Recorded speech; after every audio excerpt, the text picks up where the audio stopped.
my time, I want to step out, but I want to do something meaningful.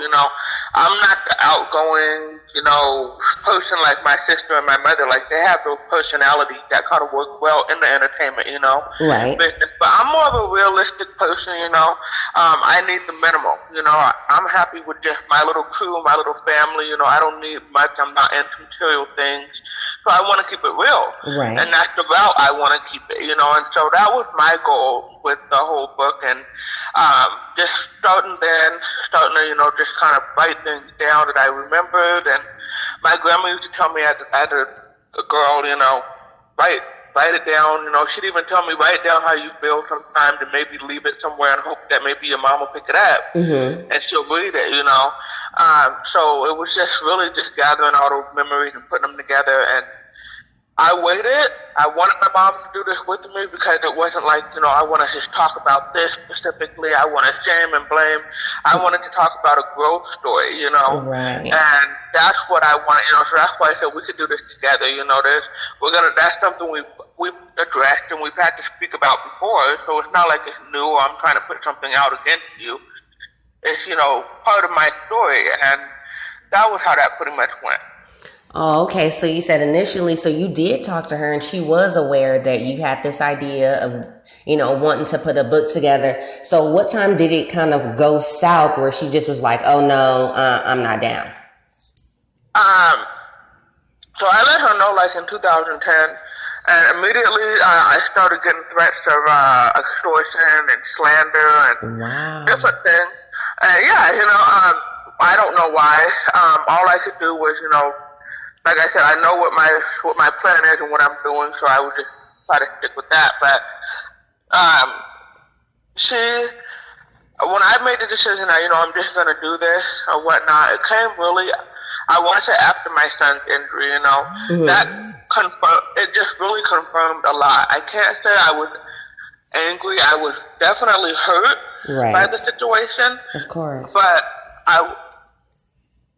I definitely wasn't like angry or like, oh, I'm gonna write this book now because I want to, It just really confirmed to me where we stood, Where you stood, exactly. What I'm giving up, something I've always wanted to do Right. for somebody that you made this little too.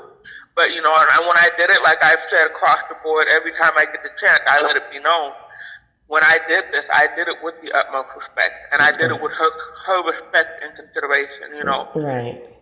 Everyone I worked with, if I had someone help me write the book, and if they wrote a line I felt the least bit off about, like, no, that's not appropriate. I just don't feel like that, don't sit well to me as a mother. I wouldn't want to hear my kid. I don't care what we're going through, So I was adamant to keep it respectful to her, like it's not a bad thing. But like I said, I can only wait until August 31st with everyone else and let them get their own opinion of it. Right. That's definitely what it seems to be.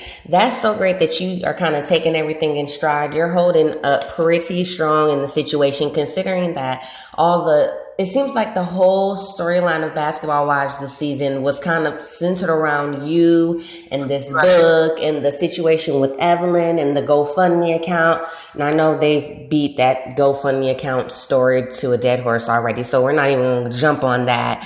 But just the fact that you guys were, you were able to reach out to somebody. Yes, it was Evelyn, and I don't feel like there was any malicious intent behind it because obviously she's an author. You're coming out with something. So for you guys to link heads business-wise, I don't see why that would have been an issue.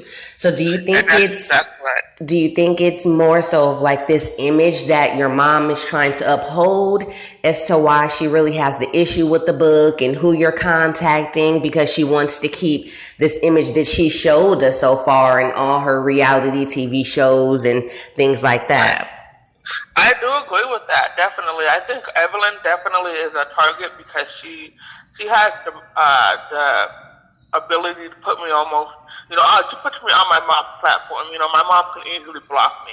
Right. Producers and tell someone, I don't want my daughter on the show, blah, blah, blah. Mm-hmm. And Evelyn was kind of like a loophole to that. Gotcha. Okay. Right, right. Now you spoke about the defamation and lawsuit. I mean, as of you said that was back in 2010. So as of currently, where does that stand? Have you been contacted by her attorneys or lawyers or anything?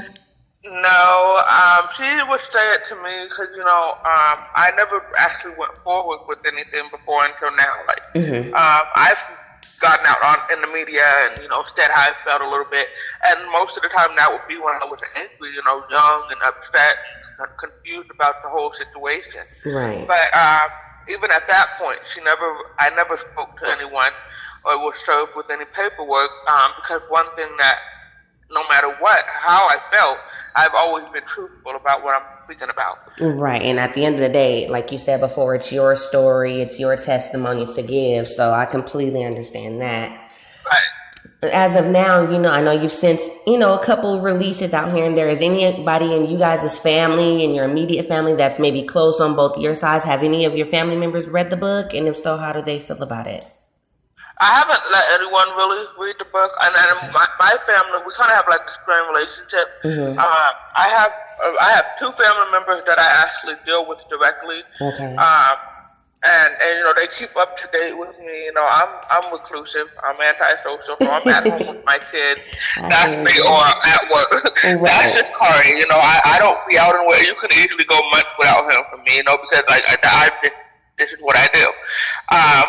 I distanced myself after an event that took place in 2011, which is definitely going to be detailed in the book. Okay. I distanced myself from everyone, but I had to, I'm not sure. I still speak to everyone on, high-by basis, but it's on that level, it's not nothing real intense. I'm not going to, divulge any of my information or life to you, it's just really high-by type thing. Right. So I'm not sure exactly how everyone feels. I know everyone is aware, Okay. When they read the book, it's not something that they're going to be like, oh my God, I didn't know that. It's not nothing like that. It's going to be like, oh, Right. It's going to be more so like, okay, she finally said it. She finally opened up and, let everybody know what she was feeling more so. Right. Oh, right. See, I am definitely waiting for that to come out so I can get my hands on it. Now, so far, do you have any bookstores? I know you said you're recluse. So how is this making you feel as far as really getting out there, getting your face out there now, doing book signings, people wanting to talk to you like now, doing interviews? How is that making you feel? It's crazy. In all honesty, I never would have expected the response at all. So just kind of taking it all in stride. One thing it definitely makes me do is it makes me definitely realize that everything I've been through and my whole testimony has humbled me for a reason. Mm-hmm. I'm glad that I went through everything I went through beforehand, and not necessarily what's in the book, my childhood and everything, but just life in general. These last few years have really prepared me on how to deal with such a thing, Mm-hmm. I'm grounded. I know what I'm doing. I'm not trying to do, people say, oh, you want money, you want fame, People will read books about somebody having sex with somebody. If I wrote a story about people I've laid down with, or, stuff like that, it's good. But this is real. And the response and the outpour, oh my goodness, I never would have expected it. I'm not alone. There's so many other silent voices, and I just want to speak up for them and give them the courage, hopefully, to one day speak up. Right. That is awesome. So if you could describe what your book is, you would say it's your story and not a tell-all, because I think that's what some people are kind of trying to get the feel of. You posted some of the excerpts of it on your book, far as some of the mall runs and just little details of the books that, that you've already had put together. So some people are kind of looking at it like, oh, is it a tell-all? So how would you describe what your book is? Okay, the book is a book of someone's testimony. If someone's sharing a story with you, a real life story. The mall runs and everything, it's not like I'm telling you we're in the midst of, like the middle of a movie. Right. We know what the outcome is. Everyone obviously overcame it all. Right. So it's not, that was our life. And it's not fair to say I'm not able to speak on that part of my life because someone's a public figure or whatnot, whatever people feel like, that should have been kept quiet for, and I've heard the comments too, whatnot, but it's not calling her out for what I don't know, like I know she wrote stories, but I don't know what she's told you about, her life or whatnot. I'm just telling Right. my side, my dealings with her, because I don't know outside of the box. I can only tell what I've been dealing with. Right, right. That's definitely true. It just seems really crazy that now, she's known about the book ahead of time, and then now with the season coming out, how did you watch any of the seasons, or were you just kind of like zoning everything out because you were just kind of over it by that point? You know what? I would catch it when I would be notified most of the time. They're talking about you. Oh my gosh! It comes on a few hours earlier. I'm on the West Coast, so the East Coast gets it first. So, Mm-hmm. my Instagram and Facebook is flooded with all these. Oh my gosh! Should have heard. So it would kind of get me intrigued to go see what's going on. Um, Completely shocked. I never would have thought. Especially not 16 episodes. I mean, that's a lot Yes. that's a season of, at some point in almost every episode it was mentioned, and it was, Right. I don't know what to say. It was really shocking. Really. Right. I was definitely not expecting that. We've seen a lot of different sides of Jackie, but to divulge into, someone's parenthood and relationship with their children is something that's very sensitive. A lot of people don't like to do that. So I did feel like it was a little weird for it to be so much Right. about you, and then you weren't there to really back up anything. You weren't there to, you know what I Right. mean, lend your voice to be like, well, no, I'm not feeling this, or whatever the case may be. But Right. hey, little did everybody know you had this book coming already, and that's pretty much what it is. That's really Right. good that at least you didn't take too much time watching the episodes and watching the season, because it definitely was a bit of a mess, just my opinion on it.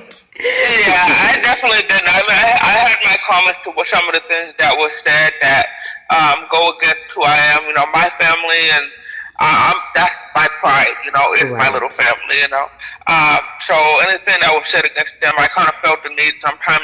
I get defensive, but just reminded myself, like, this all the behavior that's being seen is all assumption.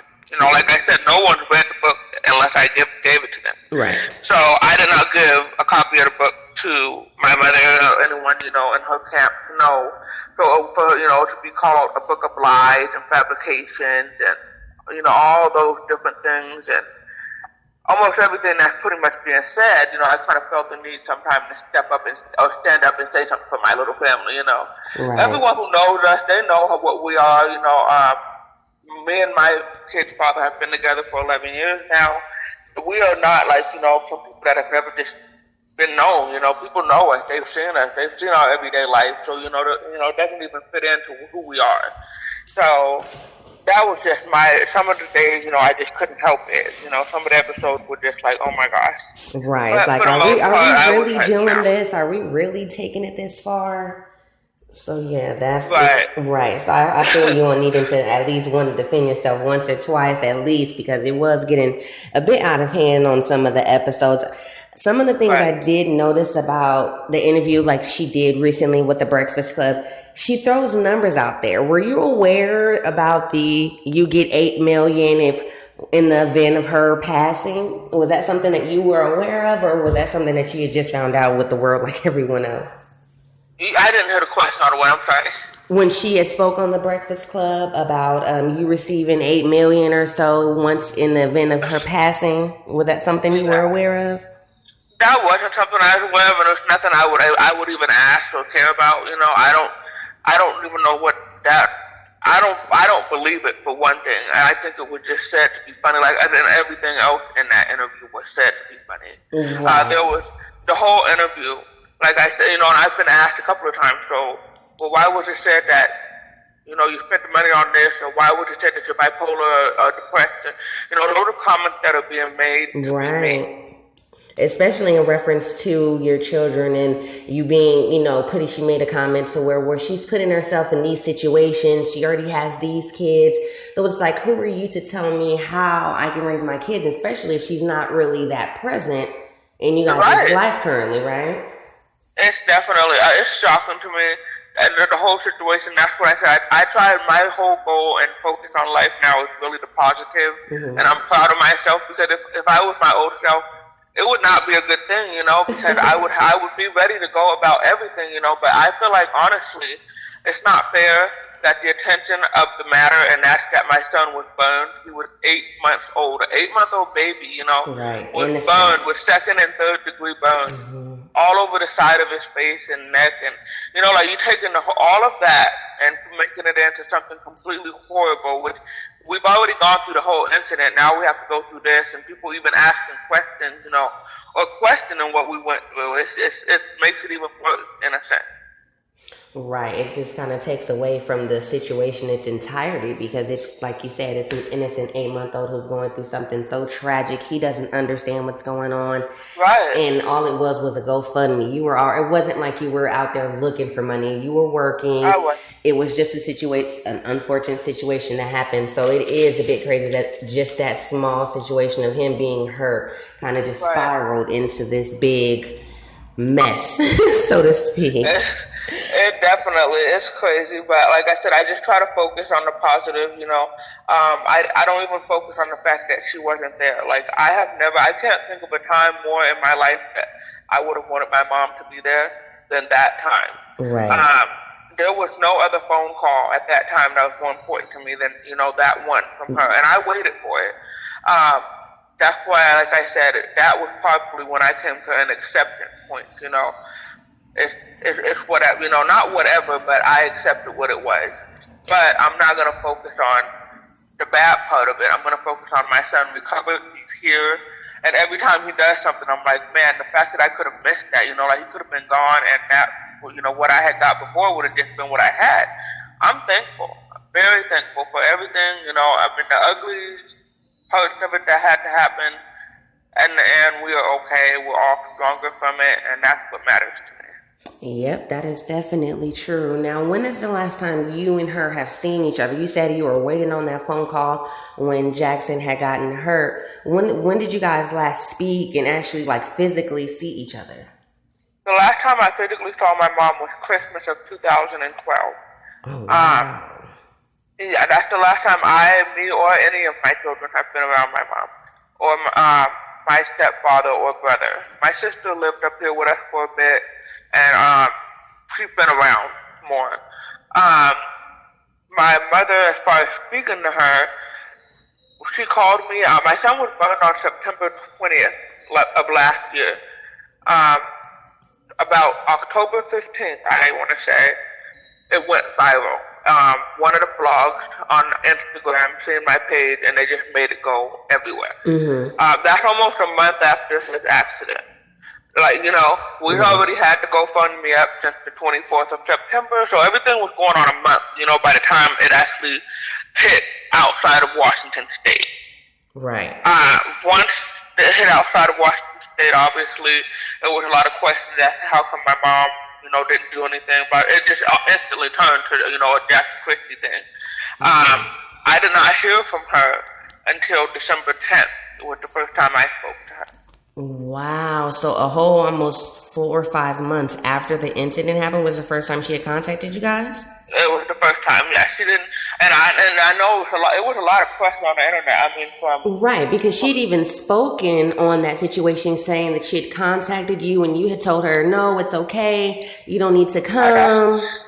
That's what I'm saying. It was times when it was, watching the show, one of the episodes I was live and I was speechless. I don't know what to say. I don't know. I did not speak to my mother, my sister. My sister called me when I was at the hospital, and she said, what happened? And as I had just gotten to the hospital, like I said, he was transported from daycare to the hospital. So I met him at the hospital. I walked in the room, and my baby's laying there, with half of, he's just skinless in the air, and he's screaming.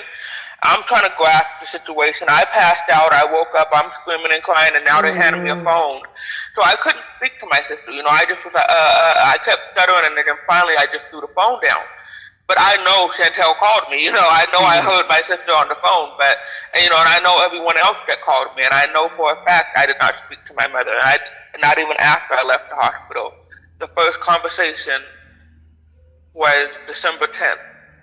Oh my goodness. Okay. Well, that's definitely, I appreciate you clearing that situation up, because I know it's been, like you said, it's been a lot of talk about whether or not that call was made. And When she comes out with her things and her stories and whatever it is that she is coming up with, she is very firm in how she speaks about it, to where it does make you want to, get in contact with you, get in contact with someone else that knows exactly what happened. It's kind of like putting the pieces to a puzzle together. What she says in her interviews versus what's really going on, what's really happening. Right. So that's good that you actually did get a call from Chantel. So you guys' relationship how is that? Right, and our relationship is strained from me and my mother's situation. Mm-hmm. But one thing that can definitely be said is there's people around me. I don't know why when things are being said in the interviews. I don't necessarily talk to Chantel about this at all. I don't know what their standpoint is. If they're sitting there like, oh my God, I am. I'm just like, oh my God. So obviously I can, get up and say something. I can obviously get up and deny that that's true. I think it's just a matter of the different platforms. I'm just on social media. There's no TV shows you can go on and tell millions of people in a matter of seconds all these things, and have their mind thinking that this is happening. And that's what I think has been her advantage at this point, Mm-hmm. But talking, like I said, I'm antisocial, for real. Right. I am. And even with family, the two cousins I talk to, it's on a checkup basis type thing. Right. I'm not really into doing all, it's just, I don't know why. That's just how I've come over the last couple of years. So the only people that can give you a 100% great update on Takari would be her 3 kids and the man that lived in the house with me. I know that's right. It did seem that you weren't too big on the TV limelight when they did do the episode with you and Chantel and Jackie going to therapy. It definitely seemed like you were you were kind of apprehensive about even kind of doing the whole thing. And I know you spoke in another interview and said that's not really your thing. So if no TV show offers on the table, if one came your way, you're like, that's not my thing. That was a blindsided event. Okay. I never would have expected to have gone. For one thing, I wouldn't have expected for that to be used. Being that I've requested for, us to go to counseling or therapy or whatever. So, when I'm getting told as I'm about to pull up, oh, this is going to be this is what's going to happen. Oh, wow. It was kind of offensive to me. And like I said, at that point, I was in the process of healing over everything, and that's why I was really emotional. As soon as I started to talk about it, it really just, that's how I always was about it. I would say I wasn't prepared, Mm-hmm. If it would have been today, I just didn't think it should have been used for the show, so I was just kind of like, okay. And not only that, before these last couple of years, maybe, my mom was intimidating to me, so I didn't really talk, period, like that's just how my demeanor was whenever I was around my mom. Oh, wow. So that was something, like you said, that blindsided you. So that was definitely real awkward then, putting you in that situation when you aren't really that emotional, available with her as it is. And then for them to feel that scene, that would definitely put you in an awkward position where you kind of have to be vulnerable, and then it's for TV. And it's and I just kind of, I'm raw. Like my emotions are not going to be able to be fake for this moment. I can't even just pretend. I can't expect what's being said to be genuinely said to me when it's meant to be entertaining, millions of people. Exactly, right, because, we all know how the edits and things go. Right. So I definitely cannot. And it was edited a lot, there was a lot that was said, and I think that they nailed it down a lot, but I didn't care, period. Like I said, I wasn't really for that. We could have done anything else. I had 2 kids at the time. I would advise, as I was walking in the door, don't mention the kids. We'll introduce that she has grandkids later. And I was just like, oh, the first thing I said when I sat down was, hey, yeah, Mom, your grandkids, because I don't do that. Don't mention your kids. Right. Yeah, that was not a situation to really make light of. So I can definitely understand how you felt about that. Now, one particular scene I know that kind of triggered me a little bit was the scene this season where she found out when Shandy went into labor, and it seemed like she was such in a rush to get there, and she had to be there, and she had to be there. How did that kind of make you feel relating to the situation that happened with your son and her not really reaching out? That was hurtful, but it wasn't, because I know when I had my first child, my mom was in reach, it was a matter of her just not wanting to come. So that was what bothered me. The hurtful part would, I think, stand after the fact when they all got to Sacramento and, they're welcoming. My little sister, is such a big part of me. I wanted to indulge and share in that moment with her, but it kind of was like a divide, like people be like, when I say I can't go to LA and visit my sister, it's not, Jackie doesn't own LA. That's what people thought I was saying. I'm like, no. I can obviously fly to LA, but, to go to someone's home, unannounced or unwanted, it's not something I'm going to do. And I am aware that I would be unwanted if I just showed up at the house. I would need an invitation. And not just because it's me. I believe that's how my mother had always been. People never just show up at my mom's house. Oh, okay, so it's not, you don't feel like it's a personal thing, but still, that's just not something you would feel like you would be invited to. I wouldn't just show up at my mom's house and knock at the door, that is not receptive. I've offered on multiple occasions to come down there, and they pretty much dismissed it, in a sense, oh, we're so busy right now, we have this going on, blah, blah, blah. So I understand, I would not be wanted in the situation, so I'm not going to just go down there, and do that, but I can go to LA if I need to, business or something, if I just want to fly to LA. Right. I totally understand. Okay, well, thank you so much for this call. Wrapping up here. Definitely. What can we expect from this book, and will there be a second one? Yeah, there will be a second book. I definitely wanted to keep Jackson's story all and I have to keep it down kind of right now because of the fact that he has an ongoing lawsuit or whatnot. I've already started the next book, but my